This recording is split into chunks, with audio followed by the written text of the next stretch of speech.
Good evening everyone. सर्वांना very good evening. अभ्यास मित्र परिवारामध्ये तुम्हा सर्वांचं खूप खूप स्वागत आहे. आय होप याआधी जे आपले 2 लेक्चर झालेले आहेत ते दोन्ही लेक्चर तुम्ही पाहिले असतील. त्यामध्ये आपण जी काही राज्यघटना आपण बघणार आहोत किंवा ज्या राज्यव्यवस्थेचा आपण अभ्यास करणार आहोत त्यामागे काय पार्श्वभूमी होती, काय इतिहास होता, कशाच्या बेसवरती ही राज्यघटना बनली, कशा प्रकारे सगळं इव्हॉल्व होत गेलं, या सर्वाचं आपण हिस्टॉरिकल अंडरपिनिंग, हिस्टॉरिकल बॅकग्राऊंड, ऐतिहासिक पार्श्वभूमी बघितली आहे. ज्यामध्ये आपण ब्रिटिशकालीन कायदे पाहिले आणि ज्या घटना घडल्या त्या पाहिल्या, बरोबर. मग त्यात आपण कंपनीची राजवट एक लेक्चर केलं, त्यानंतर राजाची राजवट जी होती, क्राउन्स रूल होता, ते पाहिलं. ठीक आहे. मग आज आपण घटना निर्मिती कशी झाली, आपलं कॉन्स्टिट्यूशन कशा प्रकारे तयार झालं या लेक्चर विषयी बघणार आहोत, याविषयी अभ्यासणार आहोत. सो सर्वांनी पटापट जॉईन करायचे, आपापल्या ग्रुपमध्ये लिंक शेअर करायची आहे. ठीक आहे. आणि तुमचे जर काही डाऊट्स असतील तर चॅट बॉक्समध्ये, कमेंट बॉक्समध्ये कळवायचे आहेत. अदरवाईज कॉन्टॅक्ट नंबर आहे, तिथे सुद्धा तुम्ही विचारू शकता. ठीक आहे. याआधी जे 2 लेक्चर झाले त्यामध्ये जस्ट स्टोरी लाईन टाईप होतं. आजचं जे लेक्चर आहे ना त्यामध्ये खूप फॅक्ट्स असणार आहेत, खूप फॅक्च्युअल गोष्टी आहेत, तुम्हाला लक्षात ठेवाव्या लागतील. खूप जणांच्या तोंडपाठ असतील, जे नव्याने अभ्यास करताय त्यांच्यासाठी वाटेल की खूप फॅक्ट्स आहेत, पण ते पाठ करावं लागेल. सारखी रिव्हिजन केल्याने ते पाठ होईल आणि महत्त्वाचं आहे, प्रश्न येतात. ठीक आहे. सो हे लेक्चर सुद्धा तुम्हाला आवडेल. सो व्यवस्थित सर्वांनी शेवटपर्यंत बघायचं आहे. ओके. तर आजचं हे 3रं लेक्चर आहे. लेक्चर सुरू करण्याआधी राज्यसेवा विजयश्री बॅच आपण सुरू करतोय. 1999 रुपये या बॅचची फी असणार आहे आणि ही जी बॅच आहे ही बॅच येणाऱ्या राज्यसेवा पूर्व परीक्षेच्या दृष्टीने अत्यंत महत्त्वाची बॅच असेल. ऍडमिशन कधी सुरू होत आहे तर 7 मार्चला संध्याकाळी 7 वाजल्यापासून हिचे ऍडमिशन सुरू होत आहेत. कॉन्टॅक्ट डिटेल्स दिलेले आहेत, तुम्ही कॉल करून, मेसेज करून काही डाऊट्स असतील विचारू शकता. ऍप्लिकेशन जे आहे अभ्यास मित्रचं ते आधी डाउनलोड करावं लागेल. अभ्यास मित्रचं ऍप्लिकेशन डाउनलोड करा, लॉग इन करून ठेवा. 7 तारखेला ऍडमिशन घ्यायचं आहे. आणि आपलं अभ्यास मित्रचं टेलिग्राम चॅनल सुद्धा आहे. सो ज्यांनी कोणी ते जॉईन केले नसेल तर जॉईन करून ठेवा, कारण वेगवेगळ्या लेक्चरच्या लिंक्स, अपडेट्स तुम्हाला इथे मिळतात. ओके. तसंच आपलं अभ्यास मित्रचं जे इंस्टाग्राम पेज आहे ते सुद्धा तुम्हाला फॉलो करून ठेवायचं आहे. बरेचसे छोटे-मोठे शॉर्ट्स, तुम्हाला डिटेल्स, नोट्स टाईप असे छोटे छोटे फॅक्ट्स इथे तुम्हाला अभ्यासायला मिळतील. ओके. सो जस्ट स्क्रोल करता करता आपल्याला कधी येतं इन्स्टाला तर नॉलेज मिळून जातं, राईट. सो ह्या 3 गोष्टी आहेत ज्या करायच्या आहेत. ओके. चला मग आता आपण आपल्या टॉपिक कडे येऊया. ओके. सर्वांना very good evening once again. So काय बघणार आहोत आपण आज? घटना निर्मिती बघणार आहोत. घटनेची निर्मिती कशी झाली, मेकिंग ऑफ कॉन्स्टिट्यूशन बघायचं आहे. लक्षात घ्या, आजच्या लेक्चरमध्ये बेसिकली आपल्याला काय बघायचं आहे तर घटना समितीची संरचना कशी होती, कोण होतं, कसं होतं, अध्यक्ष कोण, उपाध्यक्ष कोण, ह्या सगळ्या गोष्टी. त्याचबरोबर घटना समितीचे कामकाज कसे चालले होते, कामकाज कसे झाले. त्याचबरोबर घटना समितीच्या आतमध्ये ज्या काही समित्या होत्या त्यांचा सुद्धा इथे आपल्याला अभ्यास करावा लागेल, राईट. त्या सुद्धा बघायच्या आहेत. घटनेची अंमलबजावणी कशा प्रकारे झाली, घटनेची स्वीकृती कशी झाली, स्वरूप काय होतं, आणि घटनेवरील टीका, तसंच घटना जी हस्तलिखित आहे मग ती कशी, कोणी लिहिली, काय, ह्या सगळ्या गोष्टी आपण आज बघणार आहोत. सो बऱ्यापैकी हे फॅक्च्युअल लेक्चर असेल. तर सुरुवात करूया आपल्या या लेक्चरला.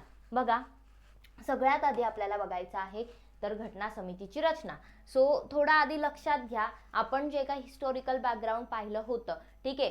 सो ही तेव्हाची प्रोसेस आहे, म्हणजे त्या दरम्यानची शेवटची प्रोसेस आहे की एम.एन. रॉय जे होते, ठीक आहे. प्रश्न विचारला जातो की पहिल्यांदा घटना समितीची संकल्पना कोणी मांडली होती. येस.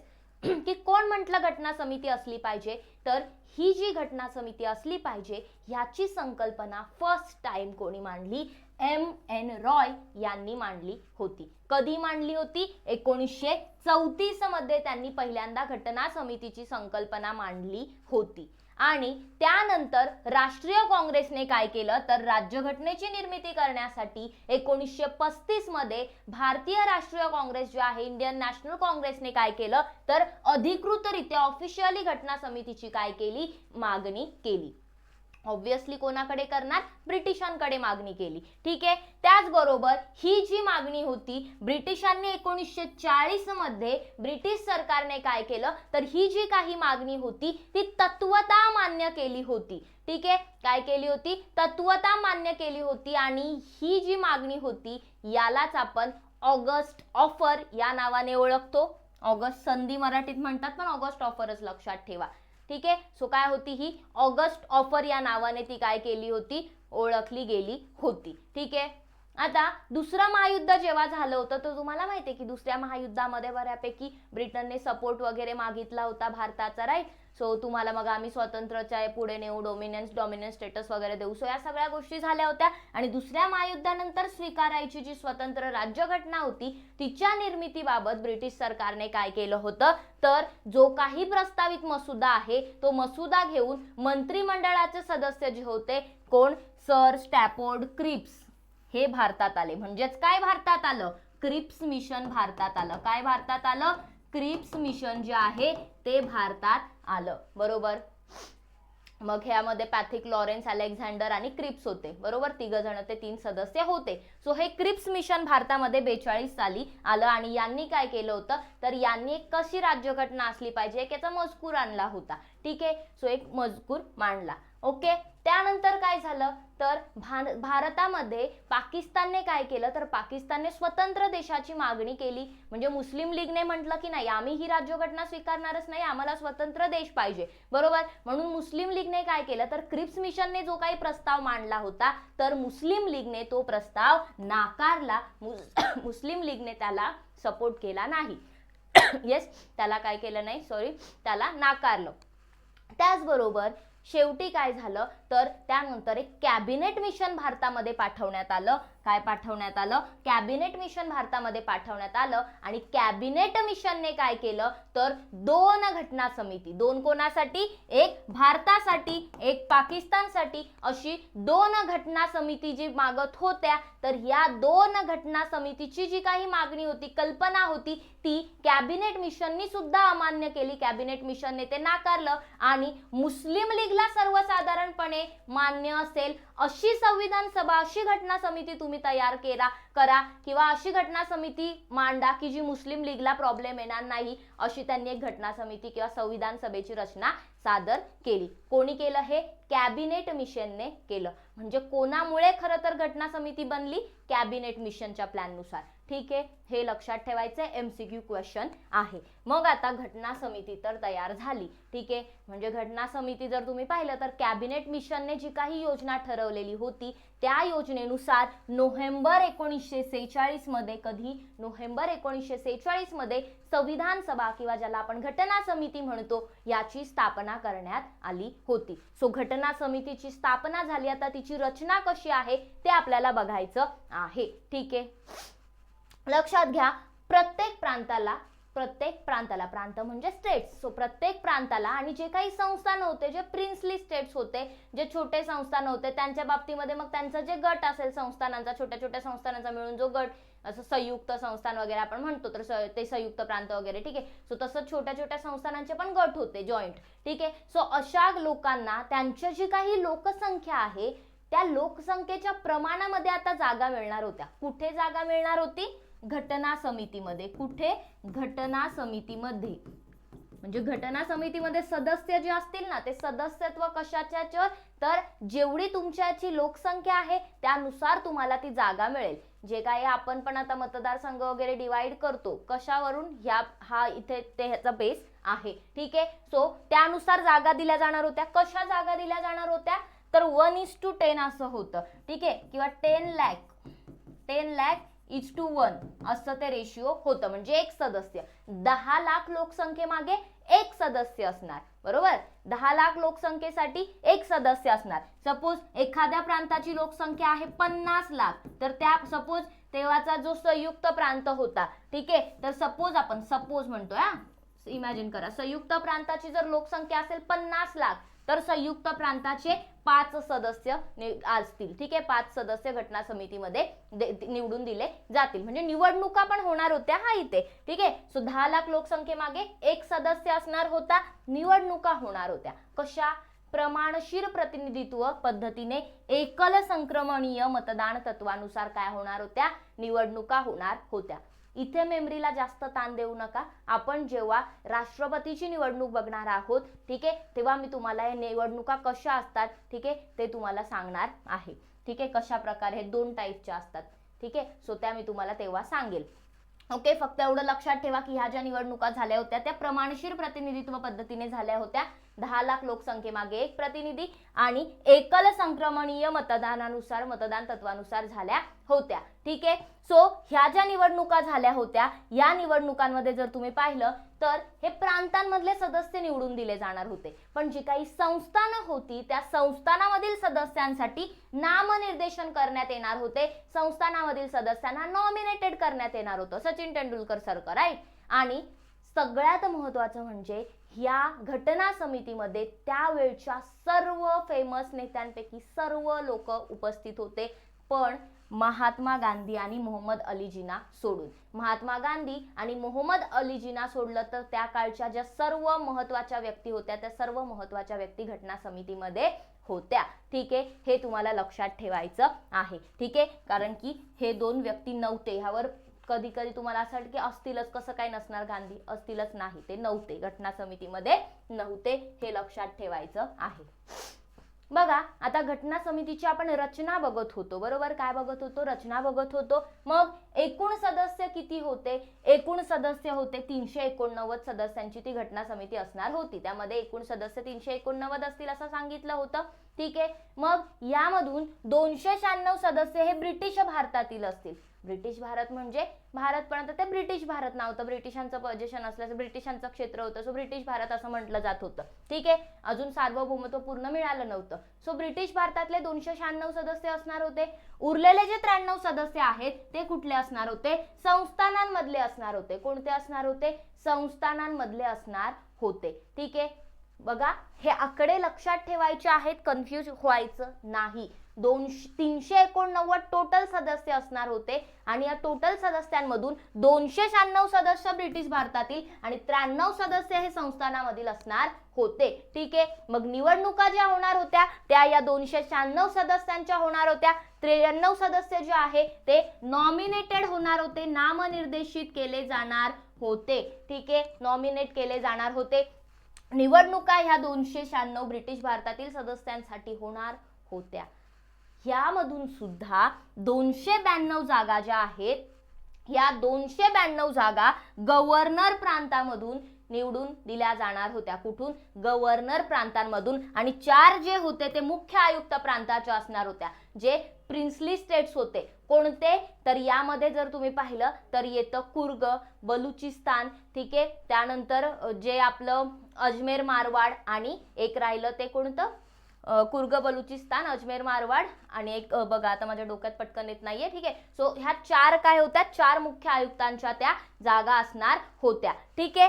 सो अशा प्रकारे हे काय होतं तर ह्याची रचना केली होती. ठीक आहे. आता हे गव्हर्नर प्रांत जे होते त्यावेळी किती? 11 गव्हर्नर प्रांत होते, राईट. संयुक्त प्रांत, मग ओरिसा असेल, बंगाल असेल, मद्रास असेल, बॉम्बे असेल, ठीक आहे, आसाम असेल, सिंध असेल. सो हे काय होते? अशा 11 टोटल गव्हर्नर प्रांतांच्या त्या जागा होत्या, बरोबर. सो अशा प्रकारे ही रचना असणार होती. कशाची? घटना समितीची. लक्षात ठेवायचे, आकडे विसरायचे नाही, महत्वाचे आहेत. ठीक आहे. काय? एकूण सदस्य 389, 296 सदस्य त्यातले ब्रिटिश भारतातील, 93 संस्थाने आणि 292 जे आहेत ते गव्हर्नर 11 गव्हर्नर प्रांतांचे सदस्य असतील आणि 4 हे मुख्य आयुक्त प्रांतांचे प्रिन्सली स्टेटचे सदस्य असणार होते. ठीक आहे. अजमेर, मारवाड, कुर्ग, बलुचिस्तान मधील. ठीक आहे. त्याचबरोबर ही रचना अशी त्यांनी सांगितली होती की अशी रचना असेल. ठीक आहे. घटना समितीमध्ये असे असे सदस्य असतील. मग हे त्यांनी आधी रचना दिली. आता त्यासाठी निवडणुका झाल्या. निवडणुका कशासाठी होतील? या 296 जागांसाठी निवडणुका होतील ना. ह्या निवडून येणार होत्या. 93 संस्थाने तर नॉमिनेट होणार होती. मग निवडणुका फक्त 296 जागांसाठी होणार. सो जेव्हा ब्रिटिश भारतातील जागांसाठी सदस्यांसाठी निवडणुका झाल्या त्यावेळी रिझल्ट काय आला? निवडणुका कधी झाल्या? जुलै ऑगस्ट मध्ये, 1946 जुलै ऑगस्टच्या दरम्यान ह्या निवडणुका झाल्या होत्या. मग त्या निवडणुकांचा रिझल्ट काय आला तर यावेळी 208 सदस्य जे होते तर ते राष्ट्रीय काँग्रेसचे होते. कोणाचे? हे चुकून इकडे उलट झालंय, राष्ट्रीय काँग्रेस. 208 सदस्य जे होते ते कोणाचे होते, राष्ट्रीय काँग्रेसचे निवडून आले होते आणि 73 सदस्य हे मुस्लिम लीगचे निवडून आले होते. बघा हे रिझल्ट आहे. जेव्हा निवडणुका झाल्या तेव्हा 208 सदस्य राष्ट्रीय काँग्रेसचे निवडून आले तर मुस्लिम लीगचे 73 सदस्य निवडून आले होते. कुठे, घटना समितीवरती. आणि 15 सदस्य जे होते ते इतर 15 सदस्य निवडून आले होते. त्या 15 सदस्यांमध्ये 8 सदस्य हे अपक्ष होते आणि 7 जे होते त्या 15 मधले ते कोण होते, युनियनिस्ट पार्टी, युनियनिस्ट मुस्लिम, युनियनिस्ट शेड्यूल कास्ट, कृषक प्रजा पार्टी, त्यानंतर शेड्यूल कास्ट फेडरेशन, शीख गैर काँग्रेस पक्ष आणि कम्युनिस्ट पक्ष. ठीक आहे, हे 7 पक्ष लक्षात ठेवा. सहसा कसं प्रश्न विचारल्यावर ह्या नावं थोडेसे किचकट वाटतात, पटकन लक्षात राहत नाही, पण पाठ करून ठेवायचे. मी सुरुवातीलाच म्हटलंय खूप फॅक्ट्स तुम्हाला पाठ करावे लागणार आहेत. ठीक आहे, सो कशी रचना झाली होती, 296 ब्रिटिश भारताचे असणार होत्या जागा, तर त्यासाठी निवडणुका झाल्या. कधी, 1946 जुलै ऑगस्टच्या दरम्यान त्या निवडणुका झाल्या आणि निवडणुका झाल्यावरती 208 राष्ट्रीय काँग्रेसचे सदस्य निवडून आले तर मुस्लिम लीगचे 73 जागा निवडून आल्या आणि 15 सदस्य जे होते ते इतर होते. इतर म्हणजे त्यामध्ये 8 अपक्ष निवडून आले तर 7 जे होते ते या 7 पक्षांचे सदस्य होते. कोणते 7 पक्ष, unionist party, unionist schedule caste, unionist Muslim, Krishak Praja party, schedule caste federation, शीख गैर काँग्रेस पक्ष आणि कम्युनिस्ट पक्ष. ठीक आहे, सो या 7 पक्षांचे ते सदस्य निवडून आले होते. आणि सगळ्यात महत्त्वाची गोष्ट लक्षात ठेवायची की हे जे सर्व सदस्य होते 296, तर यामध्ये निवडून आलेल्या सदस्यांपैकी 15 सदस्य या काय होत्या, महिला होत्या. 15 सदस्य काय होत्या, महिला सदस्य होत्या. ठीक आहे, आकडा लक्षात ठेवायचे, 15 महिला यामध्ये होत्या. क्लिअर, इथपर्यंत क्लिअर, लक्षात राहील. आकडे डोक्यात छापून ठेवायचे, पाठ करून रट्टून ठेवायचं आहे. ठीक आहे, रट्टा मारावा लागेल. आता घटना समितीची संरचना आपण पाहिली की घटना समिती कशा प्रकारे होते, कोण होतं, किती होतं हे आपण पाहिलं. आता आपण काय बघूया, घटना समितीचे कामकाज कसे चालते. येस, इथपर्यंत तुम्हाला क्लिअर आहे, समजतंय सर्वांना व्यवस्थित, काही डाऊट असेल तर विचारायचं आहे. All clear, yes. चला पुढे जाऊया मग. बघा, घटना समिती जी आहे त्या घटना समितीचे कामकाज आता आपल्याला बघायचे की कशा प्रकारे घटना समितीचं कामकाज चाललेलं होतं. बघा, सगळ्यात घटना समितीची जी पहिली बैठक झाली होती ती कधी झाली होती, 9 डिसेंबरला. 9 डिसेंबर 1946 मध्ये काय झालं तर घटना समिती जी आहे तिची पहिली बैठक झाली होती. पहिली बैठक भरली होती ऑफिशियल, की सगळे जमले, घटनेवरती डिस्कशन वगैरे त्यांचं जे पण असेल. ठीक आहे, सो ही जी बैठक भरली होती ती त्यावेळच्या कॉन्स्टिट्यूशन हॉल मध्ये भरली होती. म्हणजे आताचं काय, आपल्या पार्लमेंटचं जे सेंट्रल हॉल आहे ते तेव्हा कॉन्स्टिट्यूशनल हॉल होतं. ठीक आहे, तो central hall of parliament house जे आहे त्यामध्ये पहिली बैठक भरली होती 9 डिसेंबर 1946 ला. डेट लक्षात ठेवा, प्रश्न येतो. पहिली बैठक घटना समितीची कधी भरली होती, 9 डिसेंबर 1946 ला. येस, तसंच जर तुम्ही पाहिलं तर जी काही आता बैठक वगैरे भरणार होती, पहिली बैठक भरली, पण यामध्ये या बैठकीवरती मुस्लिम लीगने बहिष्कार टाकला. मुस्लिम लीगने इव्हन घटना समितीवरतीच बहिष्कार टाकला. हे जे मुस्लिम लीगचे सदस्य होते ते आलेच नाहीत. काय, ते मुस्लिम लीगचे सदस्य बैठकीला आलेच नाहीत. का आले नाहीत तर त्यांनी कंटिन्युअसली स्वतंत्र पाकिस्तानच्या मागणीचं हे धरलं आणि त्यांनी म्हटलं की आम्हाला सेपरेट पाकिस्तान पाहिजे, त्यामुळे आम्ही याला येणारच नाही, या घटनेचा आम्हाला युजच नाहीये. ठीक आहे, सो असं झालं. स्वतंत्र पाकिस्तानची मागणी जोर धरत होती, सो घटना समितीवरती त्यांनी बहिष्कार टाकला. ते मीटिंगला काही उपस्थित राहिले नाही. आणि मग जर का मुस्लिम लीग उपस्थित राहिले नव्हते तर किती सदस्य उपस्थित होते, लक्षात घ्या. बैठकीला फक्त 211 सदस्य पहिल्या बैठकीला उपस्थित होते. किती सदस्य, 211 सदस्य. ट्रस्ट मी, प्रत्येक फॅक्ट क्वेश्चन फॅक्ट आहे. प्रत्येक फॅक्ट वरती MCQ येऊन गेलेले आहेत, विचारले जातील. ठीक आहे, सो सगळं महत्त्वाची इन्फॉर्मेशन आहे. अजिबात नजर हलवायची नाही, थोडीही स्क्रीनवरून व्यवस्थित बघायचं आहे. येस, आणि हे जे 211 सदस्य उपस्थित होते यामध्ये 9 महिला त्या दिवशी उपस्थित होत्या पहिल्या बैठकीच्या वेळी. टोटल महिला किती होत्या 15, पण किती उपस्थित होत्या 9 महिला उपस्थित राहिल्या होत्या पहिल्या बैठकीच्या वेळी. ठीक आहे, आणि ही जी पहिली बैठक झाली होती तर या पहिल्या बैठकीचं अध्यक्षस्थान जे होतं ते डॉक्टर सच्चिदानंद सिन्हा यांना देण्यात आलं होतं. काय यांना देण्यात आलं होतं तर फ्रेंचमध्ये अशी पद्धत आहे फ्रान्समध्ये की जे ज्येष्ठ सदस्य आहेत त्यांना त्याचं अध्यक्षस्थान दिलं जातं. सो म्हणून त्यावरून आपण हे ज्येष्ठ सदस्य होते सच्चिदानंद सिन्हा, म्हणून त्यांना काय केलं आपण तर हंगामी अध्यक्ष बनवलं. पहिल्या सभेमध्ये पहिलं अध्यक्षस्थान त्यांनी भूषवलं होतं हंगामी अध्यक्ष म्हणून.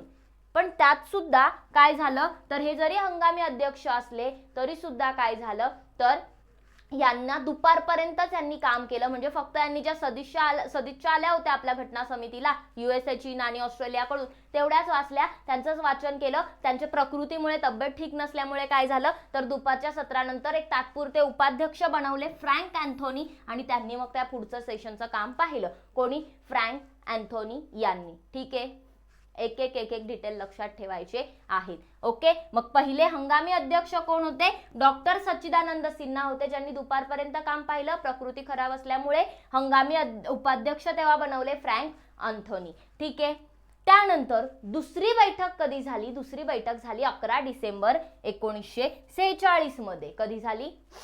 11 डिसेंबर 1946 ला, 2 दिवसांनी. ठीक आहे, ही झाली 9 डिसेंबरला, 2 दिवसांनी दुसरी बैठक झाली. दुसऱ्या बैठकीमध्ये काही महत्त्वाचे निर्णय घेण्यात आले, जसं की जे पहिले अध्यक्ष होते ऑफिशियल अध्यक्ष किंवा जे परमनंट वाले अध्यक्ष तर डॉक्टर राजेंद्र प्रसाद यांना घटना समितीचे अध्यक्ष बनवण्यात आले. कोणाला? डॉक्टर राजेंद्र प्रसाद यांना घटना समितीचे अध्यक्ष बनवण्यात आले.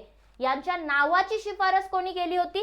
JB कृपलानी यांनी काय केली होती? त्यांच्या नावाची शिफारस केली होती. आणि सरदार वल्लभभाई पटेल जे आहेत त्यांनी यांना अनुमोदन दिलं होतं. ठीक आहे, आणि त्यांच्या अध्यक्षांच्या खुर्चीवरती, जे अध्यक्ष स्थान भूषवत असताना त्या खुर्चीवरती अब्दुल कलाम आझाद यांनी त्यांना बसवलं होतं. ठीक आहे, सो अशा प्रकारे जस्ट एक लक्षात ठेवा, इन्फॉर्मेशन म्हणून सांगता येत नाही. काही विचारलं जातं पाऊस वगैरे पडलेला, याच्यावर सुद्धा प्रश्न येतात तर कशावर येऊ शकतो. सो लक्षात ठेवा. ठीक आहे, JB कृपलानी यांनी त्यांच्या नावाचं सजेशन दिलं होतं आणि त्यांना JB कृपलानींनी नाव दिलं. त्यानंतर पटेलांनी काय केलं? अनुमोदन दिलं होतं. ओके, मग अध्यक्ष कोण झाले? डॉक्टर राजेंद्र प्रसाद अध्यक्ष झाले. ठीक आहे, इथपर्यंत लक्षात राहील सगळे फॅक्ट्स. पुढे जाऊया. जसे अध्यक्ष राजेंद्र प्रसाद झाले तसेच त्याच दिवशी 11 डिसेंबरलाच उपाध्यक्षांची सुद्धा निवड करण्यात आली आणि HC मुखर्जी, कोण? HC मुखर्जी यांना उपाध्यक्ष म्हणून निवडण्यात आले. कोणाला? HC मुखर्जी. भारतीय ख्रिश्चन समुदायाचे ते प्रतिनिधी होते बघा, यांची निवड करण्यात आली. ठीक आहे, ऍक्च्युअली हे स्वातंत्र्याचा कायदा पारित होण्याच्या आधीच्या घटना बघतोय आपण. स्वातंत्र्याचा कायदा जेव्हा पारित झाला, भारतीय स्वातंत्र्याचा कायदा 1947, कालचं जे आपण लास्ट ऍक्ट पाहिलं होतं, त्यानंतर मग काय झालं? त्यानंतर ते जे फाळणी वगैरे झाली होती, सो फाळणी वगैरे झाल्यामुळे काय झालं? बंगालचे होते HC मुखर्जी, त्यांचं सदस्यत्व गेलं होतं आणि त्यांचं सदस्यत्व गेलं, पण पुन्हा ते निवडून आले होते घटना समितीवरती. पण त्यावेळी काय केलं? VT कृष्णमाचारी यांना सुद्धा उपाध्यक्ष बनवण्यात आलं होतं. सो 2 उपाध्यक्ष होते, एक VT कृष्णमाचारी. लक्षात घ्या, TT कृष्णमाचारी आणि VT कृष्णमाचारी 2 वेगळे व्यक्ती आहेत. TT कृष्णमाचारी मसुदा समितीमध्ये होते, VT कृष्णमाचारी हे कोण होते? उपाध्यक्ष होते. ठीक आहे, मग हे लक्षात ठेवायचं आहे तुम्हाला, हे फॅक्ट्स माहिती असले पाहिजे. तसंच त्याच दिवशी व्हॉइसरॉय लॉर्ड वेवेल यांनी, कोणी? त्यावेळचे व्हॉइसरॉय लॉर्ड वेवेल यांनी काय केलं तर सर BN राव यांना संविधान घटना समितीचे किंवा संविधान सभेचे घटनात्मक सल्लागार, काय? घटनात्मक सल्लागार म्हणून त्यांची काय केली तर निवड करण्यात आली होती. ठीक आहे, नावं लक्षात ठेवायची आहेत. कोण काय होतं लक्षात ठेवायचं आहे, जोड्या लावायला प्रश्न येतो. ठीक आहे, तसंच मग पुढची बैठक झाली 13 डिसेंबरला. 13 डिसेंबरची जी तिसरी बैठक होती 13 डिसेंबर 1946, या बैठकीमध्ये जवाहरलाल नेहरू यांनी उद्देश पत्रिका मांडली. ही जी उद्देश पत्रिका होती यामध्ये उद्दिष्टांचा ठराव वगैरे मग ज्या काही गोष्टी होत्या. ठीक आहे, सो हे त्यांनी रिझोल्युशन मांडलं आणि हे जे रिझोल्युशन होतं याचा स्वीकार कधी केला? 22 जानेवारी. ऑब्जेक्टिव्ह रिझोल्युशनचा स्वीकार 22 जानेवारी 1947 ला करण्यात आला. कधी केलं? 22 जानेवारी 1947 ला ते स्वीकारलं. लक्षात ठेवायची आहे तारीख. आता ऍक्च्युली ही जी उद्देश पत्रिका होती, ही उद्देश पत्रिका थोडीशी सुधारित करून काय केलं, तर जो आज आपला सरनामा आहे, जी आपली प्रिएम्बल आहे, हीच काय आहे, ती उद्देश पत्रिका आहे, फक्त विथ थोड्याशा चेंजेसने. ठीक आहे. सो त्याचं सार सरनामा निघतं, हे लक्षात ठेवायचं आहे. बघणार आहोत आपण प्रिएम्बल विषयी डिटेल, आपल्याला पुढच्या लेक्चरमध्ये बघायचंच आहे. ठीक आहे. त्यानंतर पुढे काय झालं, तर अजून त्यांनी जेव्हा हे उद्दिष्टांचा ठराव वगैरे स्वीकार केला, तेव्हा त्यांनी सगळ्यांना प्रॉमिस केलं की भारत जे ब्रिटिशांचं क्षेत्र किंवा ब्रिटिश भारत म्हणून आता जे ओळखलं जातंय, ते ज्यावेळी आपली राज्यघटना तयार होईल, त्यावेळी भारत हे पूर्णपणे सार्वभौम बनेल. काय बनेल? सार्वभौम राष्ट्र बनेल. सार्वभौमत्व म्हणजे काय? आपण दुसऱ्यांवरती डिपेंड नाही राहत. ठीक आहे. सार्वभौम झालं म्हणजे काय? दुसऱ्यांवर कशासाठी डिपेंड राहायची गरज नाही. ठीक आहे. सो एक भारत सार्वभौम राष्ट्र बनेल असं यांनी प्रॉमिस आपल्याला केलं होतं. ठीक आहे. हे घटना समितीचं आपण कामकाज बघत होतो. काय बघतोय? कामकाज बघत आहोत. ठीक आहे. मग घटना समितीमध्ये मी काय म्हटलं, 1947 चा कायदा यायच्या आधीच्या गोष्टी आपण पाहिल्या, पण जेव्हा स्वातंत्र्याचा कायदा पास झाला त्यानंतर बरेचसे चेंजेस झाले आणि मग ते चेंजेस झाले त्यानुसार घटना समितीमध्ये सुद्धा काय झाले? बदल झाले. ठीक आहे. घटना समितीमध्ये सुद्धा बदल झाले. कोणते बदल झाले घटना समितीमध्ये बरं त्यावेळी?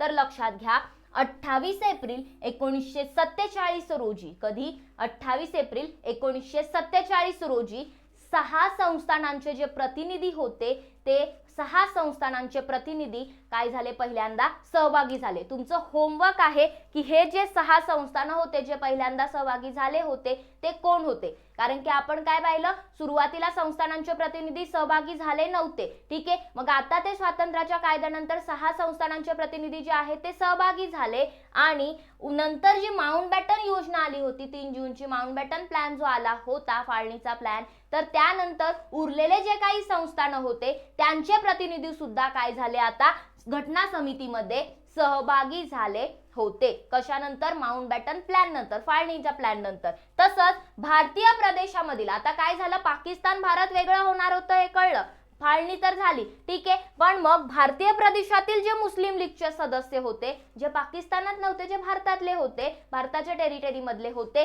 ते सदस्य सुद्धा, जे सुरुवातीला आपण इथे पाहिलेलं ना की हे जे सदस्य आहेत, हे 73 सदस्य मुस्लिम लीगचे जे सहभागी झाले नव्हते, यातले जे भारतीय क्षेत्रातील मुस्लिम लीगचे सदस्य जे होते, ते सुद्धा आता काय झाले? घटना समितीमध्ये सहभागी झाले होते. ठीक आहे. आणि घटना समिती हे आता एक काय बनलं? कायदे मंडळ बनलं होतं. म्हणजे घटना समितीला आता 2 कामं होती. एक म्हणजे घटना निर्माण करायची, राज्यघटना लिहायची, तयार करायची, आणि दुसरं म्हणजे भारतासाठी, देशासाठी कायदे तयार करण्याचं काम सुद्धा घटना समितीकडे देण्यात आलं होतं. म्हणून घटना समिती कायदे मंडळ बनली होती. स्वतंत्र भारताची पहिली जी संसद आहे ती कोण होती? तात्पुरती संसद घटना समिती बनली होती. ठीक आहे. हे तुम्हाला लक्षात ठेवायचं आहे. मग आता घटना समितीची 2 कार्य होती. एक राज्यघटना लिहायचं आणि दुसरं कायदे मंडळ म्हणून काम करायचं, कायदे बनवायचं. मग ज्यावेळी घटना समिती राज्यघटना लिहत असेल, राज्यघटनेचं कामकाज करत असेल, त्यावेळी घटना समितीचे अध्यक्ष डॉक्टर राजेंद्र प्रसाद असतील. काय म्हटलं मी? ज्यावेळी घटना समिती म्हणून जेव्हा ती काम करेल, ठीक आहे, घटना समिती म्हणजे घटनेचं जेव्हा कामकाज बघेल, तेव्हा राजेंद्र प्रसाद अध्यक्ष असतील. पण ज्यावेळी कायदे मंडळ म्हणून घटना समिती काम करेल, म्हणजे ज्यावेळी ती कायदे बनवायला जाईल, त्यावेळी मात्र जी.व्ही. मावळणकर हे काय असतील? कायदे मंडळाच्या अध्यक्षस्थानी असतील. यात खूप जण कन्फ्यूज होतात. खूप जण म्हणतात राजेंद्र प्रसाद की जी.व्ही. मावळणकर अध्यक्ष.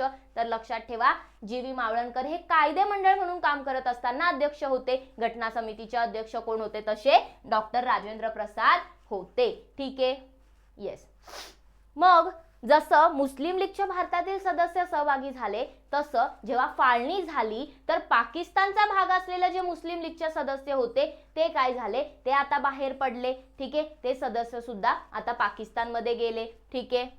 म्हणजेच काय झालं थोडक्यात, तर रचना चेंज झाली. काय झालं? रचना बदलली. कशी रचना बदलली? तर जे सुरुवातीला 389 एकूण सदस्य होते, त्यातून काही सदस्य जे आता होते ते वजा झाले, ते पाकिस्तानमध्ये गेले, म्हणून ही जी एकूण सदस्य संख्या घटना समितीची होती ती स्वातंत्र्यानंतर 389 वरून 299 झाली. किती झाली? 299 झाली.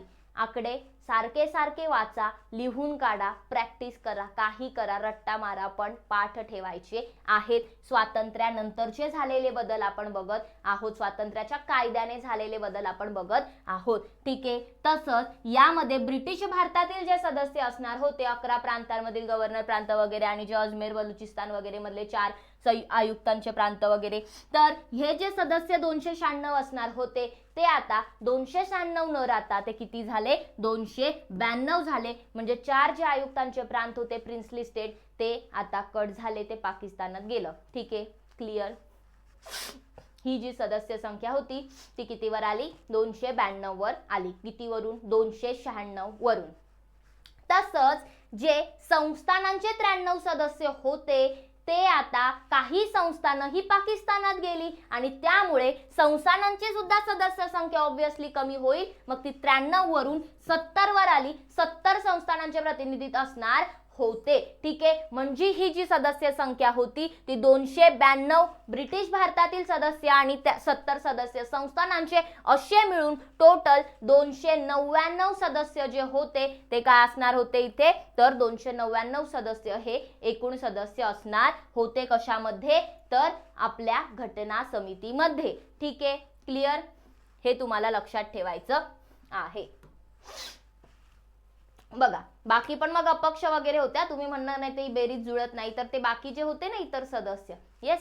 त्यानंतर बघा, जर तुम्ही पाहिलं तर घटना समितीने जशी हे कामकाज तर केलंच, ठीक आहे, पण या व्यतिरिक्त सुद्धा काही कामं केली. काय कार्य केलं घटना समितीची? इतर कार्य काय आहेत? तर मे 1949 मध्ये जोड्या लावायचा प्रश्न आहे किंवा स्टेटमेंटचा प्रश्न आहे, चुकू द्यायचा नाही, पाठ करून ठेवा हे चार्ट पूर्ण सगळं.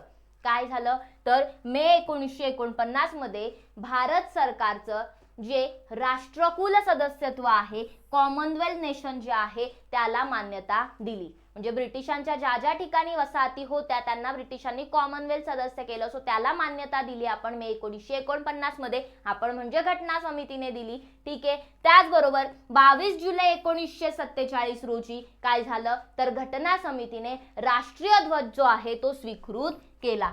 ऍक्च्युअली राष्ट्रीय ध्वज जो आहे तो आपला सुरुवातीपासूनचं जर इव्हॉल्युशन तुम्ही पाहिलं तर खूप असं बदल चेंजेस होत गेले आणि फायनली आपण हा राष्ट्रीय ध्वज स्वीकारलेला आहे. घटना समितीने हा राष्ट्रीय ध्वज स्वीकृत करण्याआधी आपला राष्ट्रीय ध्वज अशा प्रकारे होता. मध्ये वंदे मातरम लिहिलं होतं, खाली चंद्र आणि सूर्याची प्रतिमा होती, वर कमलाची फुले होती. ठीक आहे. किती? बघा 8 फुले होती. येस. सो असा एक राष्ट्रीय ध्वज आपला होता. कधीतरी मी एखादं शॉर्ट बनवेल राष्ट्रीय ध्वजचे इव्हॉल्युशन कशा प्रकारे होत गेलं ते. ठीक आहे. सो चरखा वगैरे होता मागे. ठीक आहे. सो या काही गोष्टी होत्या, सो त्या आपण इव्हॉल्युशन बघूया. ठीक आहे. नंतर आता सध्या एवढं लक्षात ठेवा की 22 जुलै 1947 रोजी भारतीय घटना समितीने काय केलं? तर राष्ट्रीय ध्वज जो आहे भारताचा तो स्वीकृत केला आणि 24 जानेवारी 1950 ला 2 गोष्टी झाल्या बघा. 24 जानेवारी 1950 रोजी घटना समितीने राष्ट्रगीत स्वीकृत केले आणि राष्ट्रगान सुद्धा स्वीकृत केले. ट्रस्ट मी, आता सुद्धा तुमच्यातले खूप जण असतील, 99% लोक असे असतील ज्यांना राष्ट्रगीत आणि राष्ट्रगान यामधला फरक माहिती नाहीये, कारण ते आपल्या पुस्तकात तसं चुकीचं दिलेलं आहे म्हणून. ठीक आहे. काय म्हटलं मी? 24 जानेवारी. कधी? 24 जानेवारी 1950 ला घटना समितीने राष्ट्रगीत पण स्वीकृत केलं आणि राष्ट्रगान पण स्वीकृत केलं. नॅशनल अँथम म्हणजे राष्ट्रगान. राष्ट्रगीत जनगण मन जे आपण म्हणतो तर ते राष्ट्रगीत नाहीये, ते राष्ट्रगान आहे. काय आहे? नॅशनल अँथम आहे. आणि आपलं राष्ट्रगीत किंवा राष्ट्रीय गीत, नॅशनल सॉन्ग कोणतं आहे? नॅशनल सॉन्ग आहे वंदे मातरम. ठीक आहे. वंदे मातरम बंकिमचंद्र चटर्जी. नंतर हे जनगण मन रवींद्रनाथ टागोर. बरोबर. सो हे तुम्हाला लक्षात ठेवायचे. यावरून खूप जणांचं कन्फ्युजन होतं. ठीक आहे.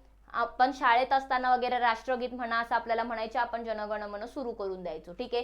सो राष्ट्रगीत म्हणजे वंदे मातरम आहे, राष्ट्रगान म्हणजे जनगण मन आहे, हे लक्षात ठेवायचं आहे. ओके. सो आय होप आता सर्वांना हे क्लिअर झालं असेल. ठीक आहे. सो इथून पुढे कोणी विचारलं तर त्यांना करेक्ट करायचं आहे. ओके चलो. तसंच अजून काय झालं तर 24 जानेवारी 1950 ला ऍक्च्युली 2 नाही तर 3 घटना झाल्या. तिसरी घटना होती ती म्हणजे डॉक्टर राजेंद्र प्रसाद जे घटना समितीचे अध्यक्ष होते तेच भारताचे पहिले राष्ट्रपती बनले. काय बनले? भारताचे पहिले राष्ट्रपती बनले. ठीक आहे. भारताचे पहिले राष्ट्रपती कोण होते? डॉक्टर राजेंद्र प्रसाद. कधी बनले? 24 जानेवारी 1950 ला ते भारताचे पहिले राष्ट्रपती बनलेले आहेत. मग ही जी घटना समितीची काही इतर कार्य आपण पाहिलेली आहेत ही सुद्धा तुम्हाला अशीच्या अशी लक्षात ठेवायची आहे. क्लिअर इथपर्यंत सर्वांना? एनी डाऊट असेल तर चॅट बॉक्स मध्ये विचारायचं आहे. ठीक आहे. सो व्यवस्थित लेक्चरवर फोकस करा. अजून काय बदल झालं? स्वातंत्र्याच्या कायद्याने अजून काय चेंज झालं तर लक्षात घ्या. स्वातंत्र्याच्या कायद्याने काय झालं तर बरं इथे स्वातंत्र्याच्या कायद्याने बदल आले चुकून पण ते तसं नाही. ऍक्च्युली इथे थोडंसं इतर माहिती आहे. ठीक आहे. इतर माहिती आहे हे स्किप करून द्या. ठीक आहे. स्वातंत्र्याच्या कायद्याने झालेले बदल आपण पाहिलेत. काय बघायचे आता आपल्याला? इतर माहिती अजून म्हणजे त्यांचं कामकाज जे होतं ते सगळं चाललं, कधी चाललं, कसं चाललं, किती दिवस चाललं. येस. तर बघा घटना समितीने एकूण 2 वर्ष 11 महिने 18 दिवस पाठ करून ठेवा. 2 वर्ष 11 महिने 18 दिवस. दिवस सुद्धा पाठ करावे लागतील, महिने सुद्धा आणि वर्ष सुद्धा माहिती असले पाहिजे एक्झॅक्ट. ठीक आहे. 2 वर्ष 11 महिने 18 दिवस कार्य केलं. कोणी? घटना समितीने. ओके. किती दिवस? 2 वर्ष 11 महिने 18 दिवस. ठीक आहे. किती सत्र झाली एकूण? तर एकूण 11 सत्र झाली. किती? एकूण 11 सेशन्स झाले. लक्षात ठेवा हे जी 11 सत्र झाली तर स्वातंत्र्याच्या आधी 4 सत्र झाली, स्वातंत्र्याच्या आधी 4 सेशन झाले आणि स्वातंत्र्याच्या नंतर 7 सत्र झाली. स्वातंत्र्याच्या नंतर बिफोर इंडिपेंडन्स 4 आणि आफ्टर इंडिपेंडन्स 7 सेशन्स झाले. 4 अधिक 7 बरोबर 11 असं लक्षात ठेवायचं. तुम्ही म्हणणार हे काय बेरीज शिकवता? नाही, असंच लक्षात ठेवा. 4 अधिक 7 बरोबर 11. 4 स्वातंत्र्यापूर्वी, 7 स्वातंत्र्यानंतर. ठीक आहे. येस. चला आता ही जी घटना तयार करत होते तर ही घटना तयार करत असताना आपल्या घटना निर्माणकारांनी काय केलं तर 60 देशांच्या घटनांचा अभ्यास केला होता. 60 देशांच्या राज्यघटनांचा अभ्यास केला आणि त्यांच्या राज्यघटनेतून काही गोष्टी घेतल्या, काही आपल्या नव्याने टाकल्या. सो काय घेतलं, कोणाकडून, कसं घेतलं हे आपण नेक्स्ट लेक्चर मध्ये बघणार आहोत. ठीक आहे. पण एवढं लक्षात ठेवायचंय की 60 देशांच्या घटनांचा अभ्यास केला होता आणि म्हणूनच आपली राज्यघटना इतकी अवाढव्य बनली, जितकी विस्तृत बनलेली आहे. ओके. तसंच मसुदा समिती जी होती या घटनेच्या मसुद्यावरती त्यांनी 114 दिवस विचार विनिमय केला होता. काय केलं होतं? 114 दिवस विचार विनिमय केला होता मसुद्यावरती. कशावरती? घटनेच्या मसुद्यावरती घटना समितीने 114 दिवस विचार केला. घटना निर्मितीसाठी 64 लाख रुपये खर्च लागला आणि घटना समितीने काय केलं तर शेवटचं सत्र जे होतं ते 24 जानेवारी 1950 मध्ये घटना समितीचं शेवटचं सत्र झालं होतं. लक्षात ठेवायचं आहे अखेरचं सत्र कधी झालं होतं? 24 जानेवारी 1950 ला झालं होतं.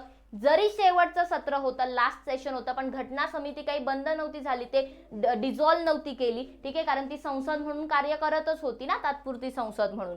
तर 26 जानेवारी 1950 पासून काय केलं म्हणजे 1951-52 मध्ये पहिल्या सार्वत्रिक निवडणुका घेण्यात आल्या आणि मग तोपर्यंत घटना समिती तात्पुरती संसद म्हणून कार्य करत होती. सो मग जेव्हा पहिल्यांदा निवडणुका झाल्या तेव्हा मग पहिली संसद वगैरे निवडून आली. ठीक आहे. सो तोपर्यंत घटना समिती काय करत होती? कायदे मंडळ किंवा संसद म्हणून, तात्पुरती संसद म्हणून काय करत होती? काम करत होती. ठीक आहे. क्लिअर. मग आपण काय पाहिलं? घटना समितीचं कामकाज, रचना कशी होती. ठीक आहे. आणि स्वातंत्र्यानंतर काय बदल झाले ह्या सर्व गोष्टी आपण पाहिलेल्या आहेत. क्लिअर आहे सर्वांना? येस. बघा आता घटना समिती रचना आपण बघत होतो, रचना पाहिली, पण या घटना समितीमध्ये सुद्धा काही सब समित्या होत्या. म्हणजे काही समित्या होत्या. जसं सरकार असतं, सरकारमध्ये वेगवेगळ्या मिनिस्ट्रीज असतात, डिपार्टमेंट असतात, तसं घटना समिती एक गव्हर्नमेंट होतं आणि त्याच्यामध्ये छोटे छोटे मग गव्हर्नमेंट होते, छोट्या छोट्या मिनिस्ट्रीज होत्या. कोणकोणत्या होत्या तर यामध्ये जर तुम्ही पाहिलं तर 8 मेजर कमिटी होत्या, महत्वाच्या होत्या. ठीक आहे. आणि बाकी ज्या उरलेल्या होत्या त्या दुय्यम समित्या होत्या. मग या ज्या दुय्यम समित्या आहेत तुम्हाला रेफरन्स बुक मधून त्या वाचून घ्यायच्या आहेत. कोणत्या होत्या, त्याचे अध्यक्ष कोण होते, एकदा वाचून घ्याल. ठीक आहे, सगळं स्पून फिडिंग मिळणार नाही, थोडंसं वाचायचं आहे. कोणतं रेफरन्स बुक वापरायचं, एकतर तुम्ही कोळंबे सरांचं पुस्तक वापरू शकता किंवा एम लक्ष्मीकांत वापरू शकता. ठीक आहे, हे दोन रेफरन्सेस वापरू शकता. मग आपण काय बघत होतो, घटना समितीच्या समित्या. तर मी काय म्हटलं, 8 मेजर समित्या होत्या. ठीक आहे, मग ह्या 8 कोणत्या समित्या होत्या, एक होती संघ राज्य अधिकार समिती. आपल्याला काय बघायचंय, त्यांची नावं आणि त्यांचे अध्यक्ष यावरच प्रश्न विचारला जातो, जोड्या लावायला, तो पण किंवा चुकीची जोडी ओळखा. ठीक आहे, मग जी काही संघ राज्य अधिकार समिती होती याचे अध्यक्ष कोण होते, जवाहरलाल नेहरू होते. कोण होते, जवाहरलाल नेहरू होते. ठीक आहे, त्याचबरोबर संघ राज्य राज्यघटना समितीचे अध्यक्ष सुद्धा कोण होते, जवाहरलाल नेहरूच होते. कोण होते, जवाहरलाल नेहरूच होते. प्रांतिक राज्यघटना समितीचे कोण होते अध्यक्ष, तर लक्षात ठेवायचं सरदार वल्लभभाई पटेल कोण होते, प्रांतिक राज्यघटना समितीचे अध्यक्ष होते. बघा इकडे मी तुम्हाला थोडंसं व्यवस्थित सांगते सिक्वेन्सने. कोणत्या सिक्वेन्सने सांगते, कोण कोण किती होते. जवाहरलाल नेहरू संघ राज्य दोन्ही, राज्यघटना असू दे किंवा अधिकार समिती असू दे, याचे दोघांचे सुद्धा अध्यक्ष जवाहरलाल नेहरू होते. आणि संस्थाने समिती जी होती, संस्थाने समितीचे अध्यक्ष सुद्धा जवाहरलाल नेहरू होते.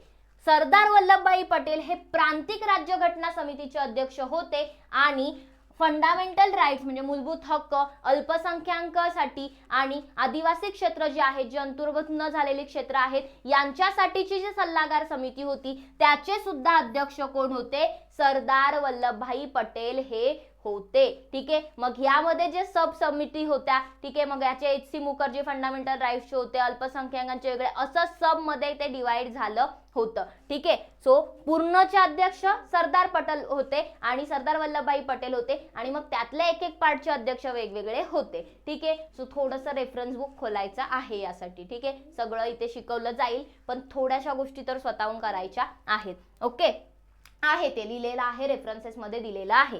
सो मसुदा समितीचे अध्यक्ष कोण होते, महत्वाचं आणि सगळ्यांना हे माहिती असतं की मसुदा समितीचे अध्यक्ष डॉक्टर बाबासाहेब आंबेडकर होते. आणि कामकाज प्रक्रिया नियमन समिती जी आहे त्याचे अध्यक्ष कोण होते, राजेंद्र प्रसाद होते. थोडंसं लक्षात ठेवायचं की घटना समितीचे अध्यक्ष राजेंद्र प्रसाद होते. घटना समितीचं काम काय होतं, घटना बनवणं वगैरे, कामकाज असं. मग थोडंसं याच्यावरून राजेंद्र प्रसाद कामकाज समितीचे होते, अध्यक्ष होते.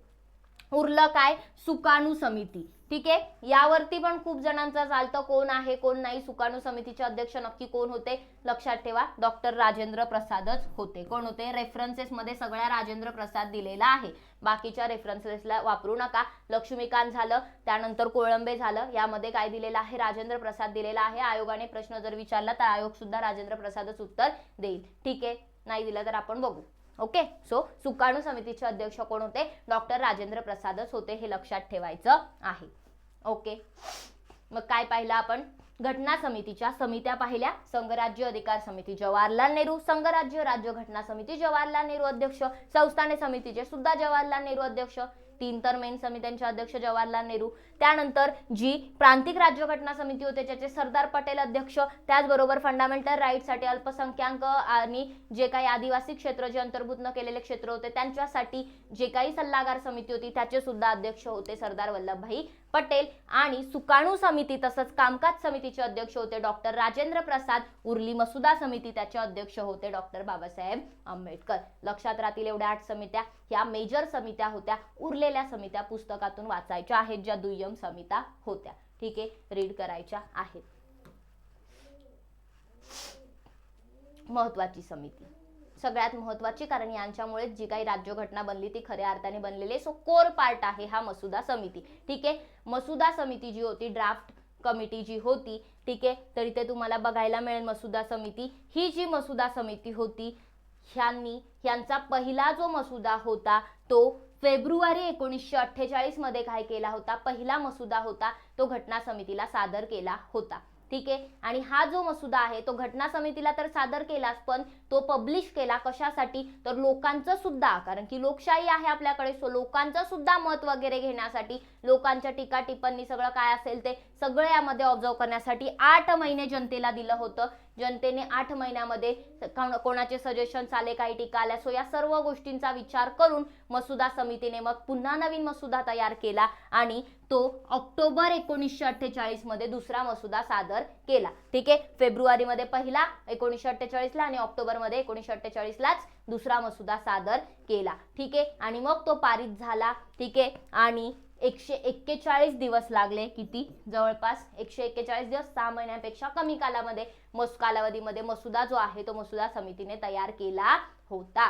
ठीक आहे, मग ही जी मसुदा समिती होती यामध्ये कोण कोण सदस्य होते, तर डॉक्टर बाबासाहेब आंबेडकर हे याचे अध्यक्ष होते, हे सर्वांना माहिती आहे. यांच्या व्यतिरिक्त 6 सदस्य होते आणि हे मिळून टोटल किती? 7 सदस्य होते मसुदा समितीमध्ये. किती सदस्य होते? 7 सदस्य मसुदा समितीमध्ये होते. ठीक आहे, कोण कोण? पहिले तर झाले डॉक्टर बाबासाहेब आंबेडकर जे अध्यक्ष होते. दुसरे सदस्य होते एन गोपालस्वामी अय्यंगर. कोण होते? एन गोपालस्वामी अय्यंगर. ठीक आहे, त्यानंतर अल्लादी कृष्णस्वामी अय्यर. कोण होते? अल्लादी कृष्णस्वामी अय्यर. बघा, अय्यंगर अय्यर थोडंसं साऊथ इंडियन लक्षात ठेवायचं आहे.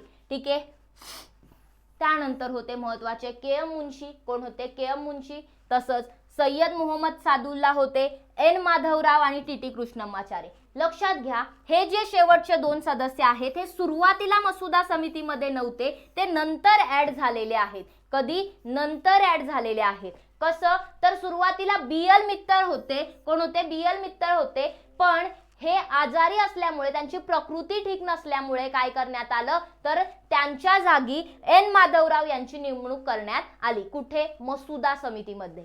आणि डी.पी. खेतान हे सुरुवातीला होते, तर डी.पी. खेतान यांचं या दरम्यान निधन झाल्यामुळे काय केलं, तर टी.टी. कृष्णमाचारी यांना इथे घेण्यात आलं. त्यांची नेमणूक मसुदा समितीमध्ये करण्यात आली. ठीक आहे, लक्षात राहील. यामध्ये माधवराव डी.पी. खेतानच्या जागी आले आणि टी.टी. कृष्णमाचारी बी.एल. मित्तरच्या जागी आले, असं करायचं नाही. ठीक आहे, कोण कोणाच्या जागी आले हे नीट लक्षात ठेवा.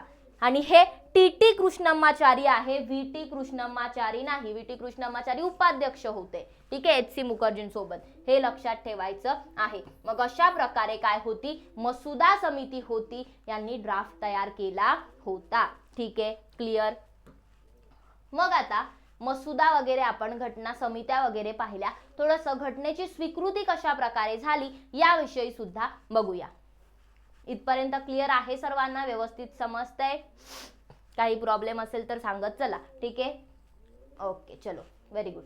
बघा, घटनेची स्वीकृती आपल्याला बघायची आहे.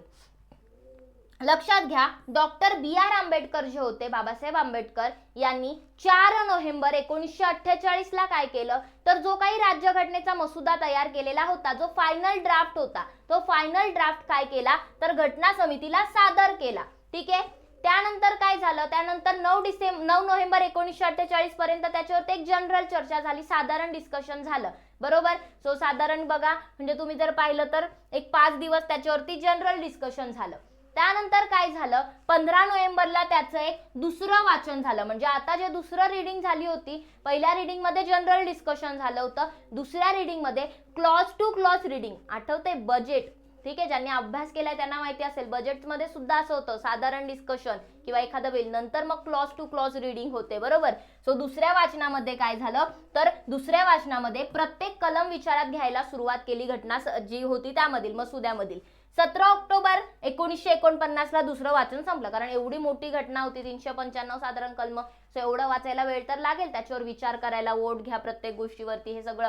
सो त्यामध्ये 2-3 दिवस गेले. मग 14 नोव्हेंबरला 1949 रोजी काय झालं, तर मसुद्याचं, इथे 14 झाले चुकून, ते 18 पाहिजे. ठीक आहे, सो इथे काय झालं, तर त्या मसुद्याचं काय झालं, तिसरं वाचन सुरू झालं, थर्ड रीडिंग झाली. ठीक आहे, आणि ही जी थर्ड रीडिंग सुरू झाली त्यानंतर मग 26 नोव्हेंबर 1949 रोजी राज्यघटनेचा जो मसुद्याचा ठराव होता, तो ठराव 26 नोव्हेंबर 1949 ला स्वीकृत करण्यात आला, संमत करण्यात आला, असं घोषित केलं. ठीक आहे, आणि जे काही सदस्य आणि अध्यक्ष होते त्यांनी या ठरावावरती स्वाक्षऱ्या केल्या होत्या. लक्षात घ्या, आपल्या जी प्रियंबल आहे, आपण जे संविधान ज्याला म्हणतो आपण ऍक्च्युअली, ठीक आहे, पण ती प्रियंबल आहे, सरनामा जे आहे त्यामध्ये सुद्धा ही डेट मेन्शन केलेली आहे. 26 नोव्हेंबर 1949 रोजी स्वतःप्रत अर्पण करत आहोत, अंगीकृत करत आहोत, बरोबर.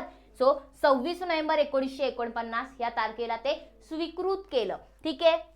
आणि त्या दिवशी 299 सदस्यांपैकी, टोटल सदस्य किती 299 झाले होते 389 वरून स्वातंत्र्यानंतर.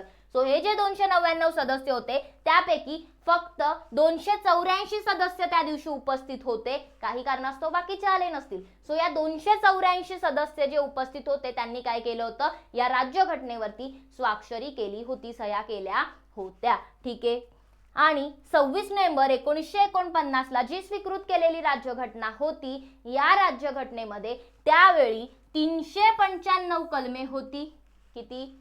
आधी 395, आता भरपूर आहे, ठीक आहे, 450 प्लस आहे. सो त्यानंतर जर तुम्ही पाहिलं तर 8 परिशिष्टे होती, 22 भाग होते. काय होते? 22 भाग, 8 परिशिष्टे आणि काय होतं 395 कलमे होती, ठीक आहे. सो हे तुम्हाला काय करायचं आहे, ते लक्षात ठेवायचं आहे, ठीक आहे. सो हे त्यावेळी होतं, कधी? पूर्वी 26 नोव्हेंबर 1949 रोजी, ठीक आहे. थोडंसं मी इथे सस्पिशियस आहे, 18 असेल इथे, ठीक आहे. सो मी तुम्हाला क्रॉस चेक करून उद्या जेव्हा नेक्स्ट लेक्चर असेल त्यामध्ये सांगेल, ठीक आहे. तर त्याचबरोबर काय झालं अजून, तर पूर्ण राज्यघटना जी आहे ती अधिनियमित केल्यानंतर सरनामा जो आहे तो अधिनियमित करण्यात आला. म्हणजे काय झालं, तर तुम्ही जर पाहिलं तर नॉर्मली सरनामा हा कुठे ठेवण्यात आलाय, तर राज्यघटनेच्या सुरुवातीला ठेवण्यात आलाय, बरोबर. राज्यघटनेच्या सुरुवातीला सरनामा ठेवण्यात आलाय, पण हा जो सरनामा जरी सुरुवातीला ठेवलाय तरी आपल्या सरनाम्याचं प्रियंबलचं वैशिष्ट्य असं आहे की जे काही सरनामा आहे तो संपूर्ण राज्यघटना लिहून झाल्याच्या नंतर लिहिलेला आहे, ठीक आहे. आणि जर तुम्ही US ची राज्यघटना जर पाहिली तर आधी सरनामा लिहिला त्यांनी, प्रियंबल आपण त्यांच्याकडूनच प्रियंबल घेतली ना. सो आधी त्यांनी प्रियंबल लिहिली आणि त्यावरून संपूर्ण राज्यघटना लिहिली, पण आपल्याकडे आधी राज्यघटना लिहिली आणि त्यावरून एक छोटं आपण सरनामा तयार केलं. सो सरनामा जो आहे तो संपूर्ण राज्यघटना अधिनियमित झाल्याच्या नंतर अधिनियमित करण्यात आला. आणि त्यावेळचे कायदा मंत्री डॉक्टर बाबासाहेब आंबेडकर जे होते यांनीच महत्त्वाचं काम केलं होतं. मसुदा समितीमध्ये मसुदा बनवण्याचं, त्यांना चांगली कायदेविषयक वगैरे माहिती होती. सो सर्व काही नॉलेज जे आहे, ग्रेट ह्युमन बिंग, ठीक आहे. सो त्यांनी काय केलं, ही जी राज्यघटना आहे ती खऱ्या अर्थाने बनवली होती. आणि म्हणून डॉक्टर बाबासाहेब आंबेडकर यांना आपण भारतीय राज्यघटनेचे शिल्पकार म्हणतो, बरोबर. फादर ऑफ इंडियन कॉन्स्टिट्यूशन म्हणतो, भारतीय राज्यघटनेचे निर्माते म्हणतो, ठीक आहे. त्यांनी त्यांच्या बुद्धीचा वगैरे व्यवस्थित विचार करून वेळोवेळी तिथे तिथे क्लॉज टू क्लॉज व्यवस्थित सगळ्या गोष्टी, फ्युचरचा विचार करून सगळ्या गोष्टी टाकलेल्या होत्या. सो त्यांनी काय केलं, तर तेव्हाचे जे कायदा मंत्री होते डॉक्टर बाबासाहेब आंबेडकर यांना आपण भारतीय राज्यघटनेचे शिल्पकार काय म्हणतो, भारतीय राज्यघटनेचे निर्माते म्हणतो, ठीक आहे. क्लिअर. सो घटनेची स्वीकृती जी आहे ती कशा प्रकारे झाली हे आपण पाहिलेलं आहे. येस. त्यानंतर घटनेची अंमलबजावणी आपल्याला बघायची आहे.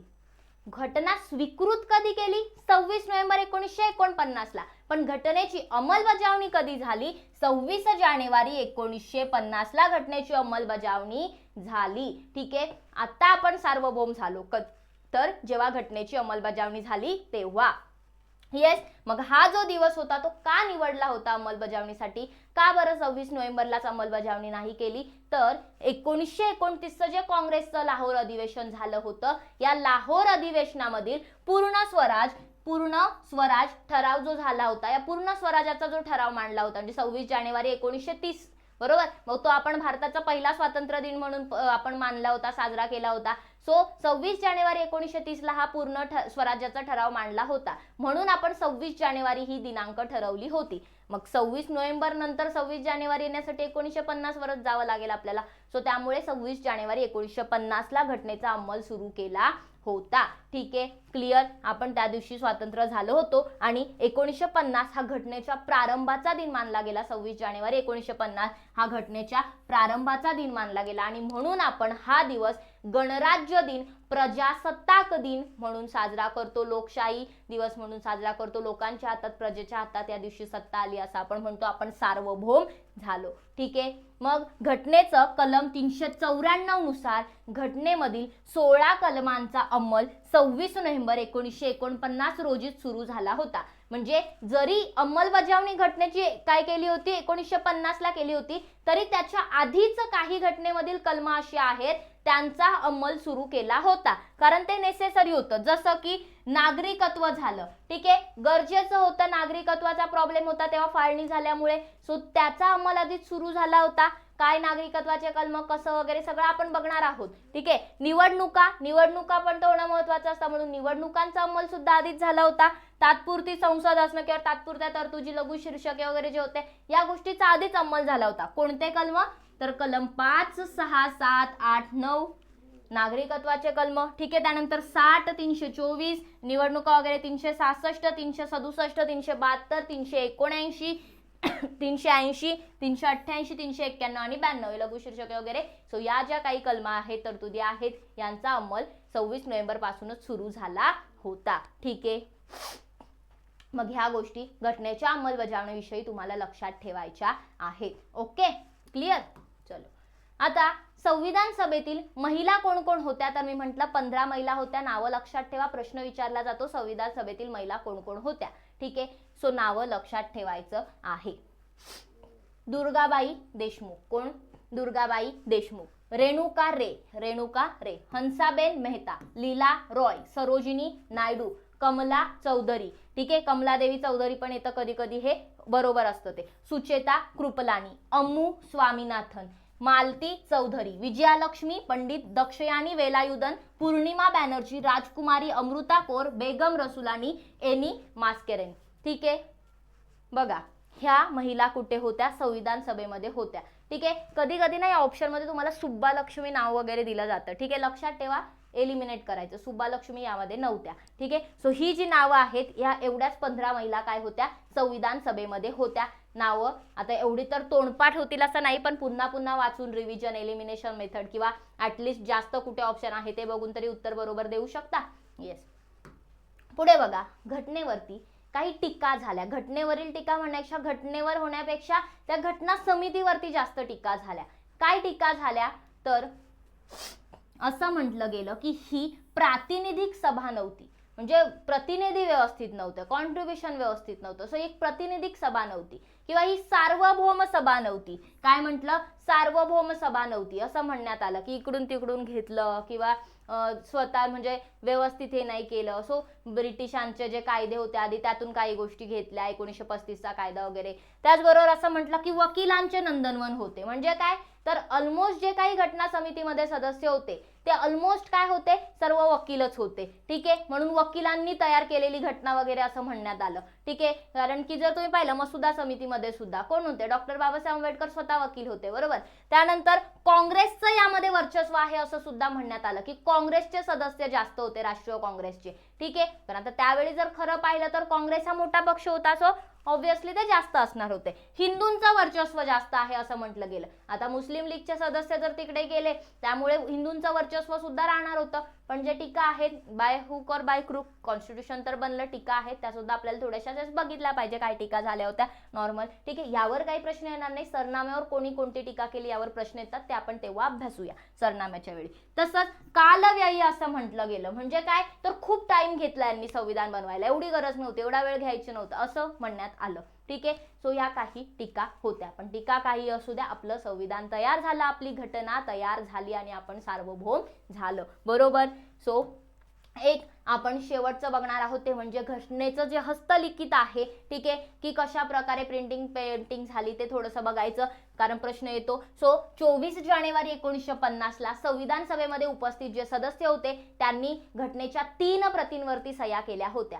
किती? 3 प्रती होत्या, ठीक आहे. मग त्यामध्ये जर तुम्ही पाहिलं तर 2 प्रती इंग्रजी होत्या आणि 1 हिंदी भाषेत होती. या तिन्ही प्रती कशा होत्या? हस्तलिखित होत्या. कशा होत्या? हँड रिटन कॉन्स्टिट्यूशन होतं आपलं, ठीक आहे. प्रेम बिहारी नारायण रायजादा किंवा सक्सेना तर यांनी काय केलं होतं? हे त्यांच्या हँडरायटिंग मध्ये, कॅलिग्राफी मध्ये, इटॅलिक फॉन्ट मध्ये ते लिहिण्याचं काम केलं होतं. आणि घटनेचं जे मूळ हस्तलिखित आहे ते 16x22 इंच आकाराच्या कागदावरती लिहिण्यात आलं होतं. त्यामध्ये 251 पाने आहेत, ठीक आहे. 251 पानी घटना आहे आणि त्यांचे एकूण वजन जे आहे ते 3.75 किलोग्रॅम इतके आहे. इतके डिटेल का दिलेत? कारण काही प्रश्न येतात सांगता येत नाही.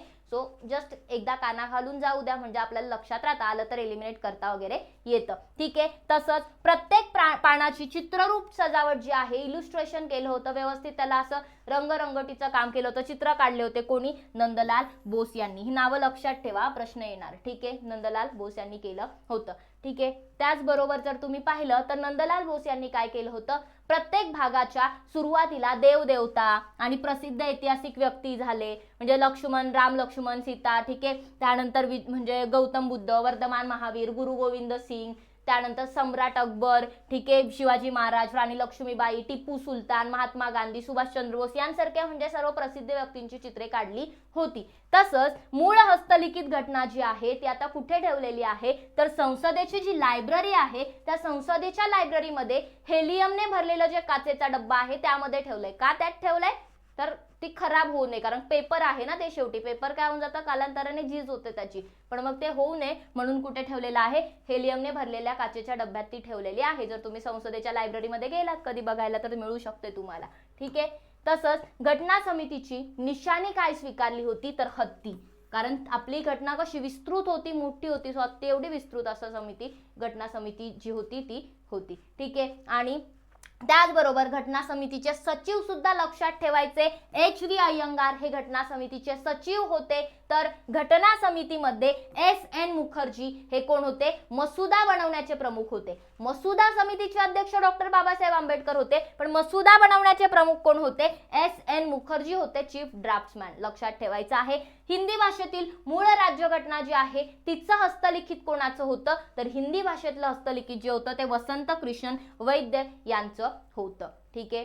सो अशा प्रकारे आपण घटनेविषयी, घटनेची निर्मिती कशी झाली याविषयी सर्व काही अभ्यासलं आहे. एक मी जे तुम्हाला सुरुवातीला सांगितलं होतं तसंच आता सुद्धा की घटना समितीला 3 देशांनी सदिच्छा पाठवल्या होत्या, ऑस्ट्रेलिया, USA आणि चीन. या 3 देशांनी घटना समितीला सदिच्छा पाठवल्या होत्या, शुभेच्छा पाठवल्या होत्या, ज्या सच्चिदानंद सिन्हा यांनी वाचून काढल्या होत्या. ठीक आहे. पहिल्या सेशन मध्येच हे लक्षात ठेवायचं आहे.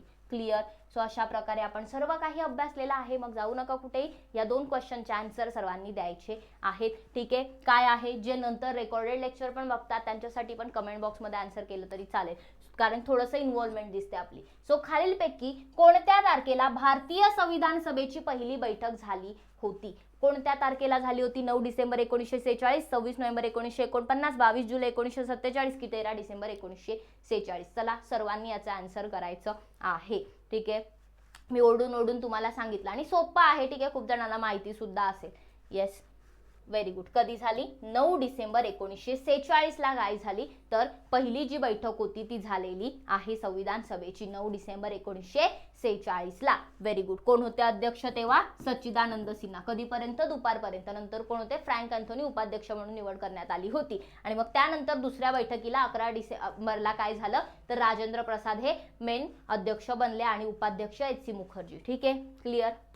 चला पुढचा प्रश्न आहे, लास्ट क्वेश्चन. भारतीय संविधान सभेची स्थापना डॅश डॅश नुसार झाली. हंगामी सरकारच्या ठरावाद्वारे, भारतीय राष्ट्रीय काँग्रेसतर्फे, भारतीय स्वातंत्र्य कायद्याअंतर्गत 1947 च्या कायद्याअंतर्गत की कॅबिनेट मिशन प्लॅन 1946 नुसार.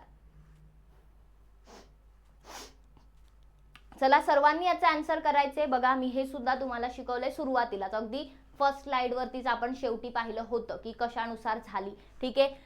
सोपं तर आहे. तर हंगामी सरकार तर येणार नाही तेव्हा, काही हंगामी सरकार वगैरेचा एवढा काही सीन येणार नाही. ठीक आहे. भारतीय राष्ट्रीय काँग्रेस तुम्ही म्हणू शकता. ठीक आहे, एखाद वेळेस. पण 1947 चा कायदा पण येणार नाही. का नाही येणार, कारण की तो तर नंतर आलाय. स्वातंत्र्याच्या आधीच काय झाली होती, 1947 च्या आधीच स्थापना झाली होती. लक्षात घ्या, भारतीय राष्ट्रीय काँग्रेस तर्फे नव्हती झाली, त्यांनी मागणी केली होती. पण कॅबिनेट मिशन प्लॅन जे आलं होतं 1946 चं, व्हेरी गुड, सर्वांचं उत्तर बरोबर आहे. कॅबिनेट मिशन प्लॅन 1946 अंतर्गत काय झाली होती, भारतीय संविधान सभेची स्थापना झाली होती.